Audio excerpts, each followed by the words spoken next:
Thank you for the introduction, and it's so nice to see ports at the center as a title in a conference. Thank you for this invitation, and I'm very happy to be here in Klaipėda, which is an important port, an important member of ESPO, an active member of ESPO, so it's very nice to be here. So I will try to be brief and so that we can have the debate, or that I'm not eating into the debate, let's say. So as it was introduced, and I would like to refer to the panel before, was about problem makers and problem solvers. So we are a bit both at the same time. We are often, as ESPO, problem makers for the Commission, because we are sometimes very critical about upcoming legislation, but we also try to be at the same time problem solvers for our ports, and to see that we can defend the interests of the ports and have the legislation that fits. So it was said in the introduction again, but this is a slide that we produced, or a definition, or we looked at all the activities of ports that ports have in Europe, or can have in Europe, the roles that they fulfill. And this is an old one, an old slide, because I think we use it already for 8 years. And you see that there are like functions like hubs of energy, which 8 years ago, a lot of our members were saying, oh, this doesn't count for us. You know, we are not that. Okay, but you can add it as a function of the port, but we don't have it.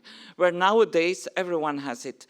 The same is about being part of an emergency supply chain. This was by request of our Finnish members at the time, so who had it at that time very active on their radar, and it was also something, okay, we put it, but you know, for us it doesn't count that much. And now all ports see it. We have seen it to COVID. We have seen with the energy supply crisis, with the war in Ukraine, that it's very topical also, and for every port in Europe. So we are really multitaskers.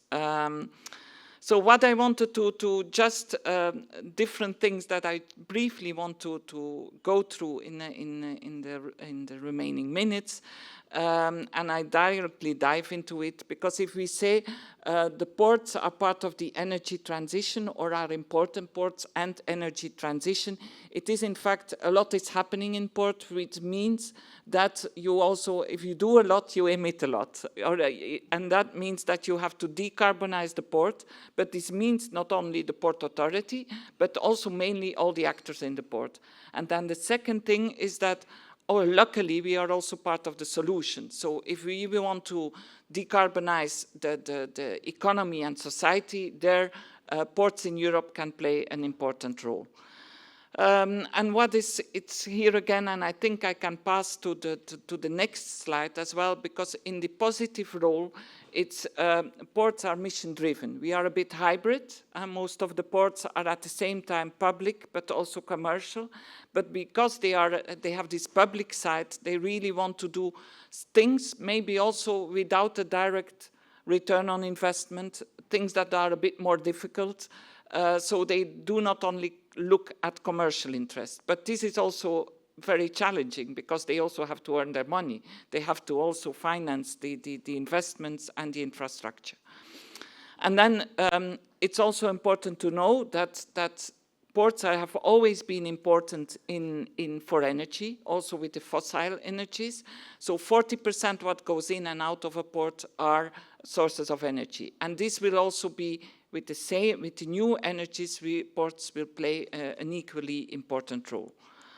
And here I reiterate, hubs of energy, landing points for blue economy and for offshore energy ports are, and they are also an ideal location for circular economy, and certainly linked to towns. The energy of the port can become the waste of the port can become the energy for the town, and the waste of the town can become the energy for the port. This is in a nutshell, but it's what is happening, for instance, also in ports like Amsterdam, who are investing in that. But what does it mean? Becoming an energy hub, playing this role, it means that you will have a lot of new infrastructure, and this is a message we have to voice to the people around the port that you can't go for green energy, you can't have this energy transition just with planting trees.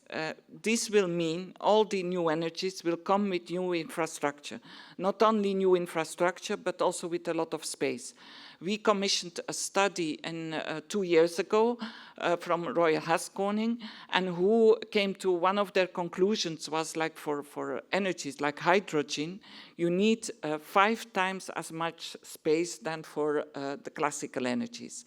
And this is because of reconversion, of lower density, safety requirements, perimeters, etc. So this is, I think, important, and an important dialogue we ports have to have with the citizens, with the city around us. So if we want to deliver this energy to the economy, to the society, give us also some space, or accept that there will be extra infrastructure. It will also mean other supply chains, new connections, pipelines, new modes of transport, risky investments, because the port will invest in technologies that maybe are not certain at the moment. We do not know who will be the winner in 10 years or 20 years' time. Everyone is looking into new technologies, and we just, as a port, imagine being a port, it's a long-term investment, it's heavy assets, so you have to plan, you have to look into the future, but you do not exactly know what the future will bring.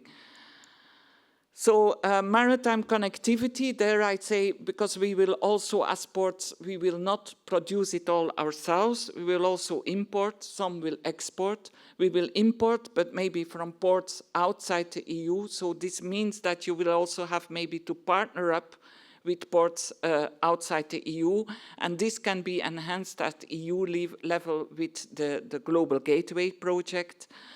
It means also different partners and cooperation, and this is also very important because energy transition and all the challenges that we face exceed often the competence and I mean the capacity, let's say, of one player. So these skills, I think the session before on talents was very clear on that.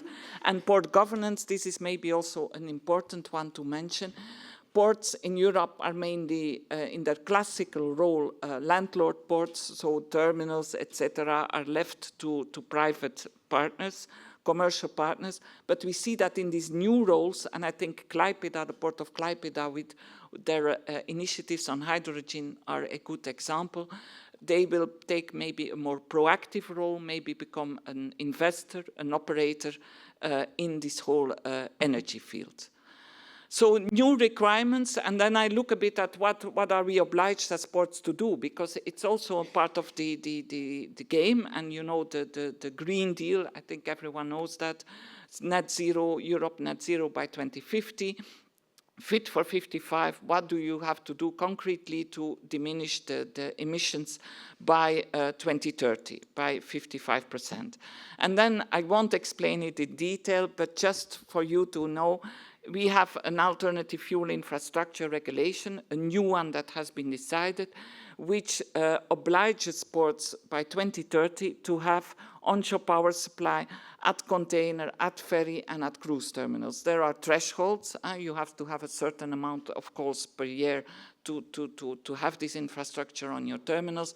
But this means lots of money, lots of investments. There is in the Fuel EU Maritime, in principle, an obligation for the shipping lines to use this infrastructure, but there are also some ways not to use it if they use other means of net zero technologies or fuels. Then there is the emission trading system, which means that if, as a shipping line, you are polluting, let's say, then you pay a charge. Or you green or you pay. That is, in fact, the big principle in the long term, but given the scope, because this is an EU initiative, there are, and we see some ways that there would be a certain carbon leakage, business leakage, that shipping lines being economic operators will try to maybe escape to ports outside the EU if they can. Remains to be seen. Energy taxation directive, this is not final yet, so I will leave that for a while. So the other thing, because that was the greening aspect, but we are discussing a lot at European level, I think also here in Lithuania, the resilience, how to be resilient. There are different initiatives that also cross these greening initiatives. And let's directly dive into Repower EU. This is an initiative of the EU. In the short term, they say we should see that we have the energy. So that was last winter. So where coal and even Europe was seeing where do we need to maybe step up in the short run, like the provision of oil or the real fossil energies, because we need to heat and to light, etc.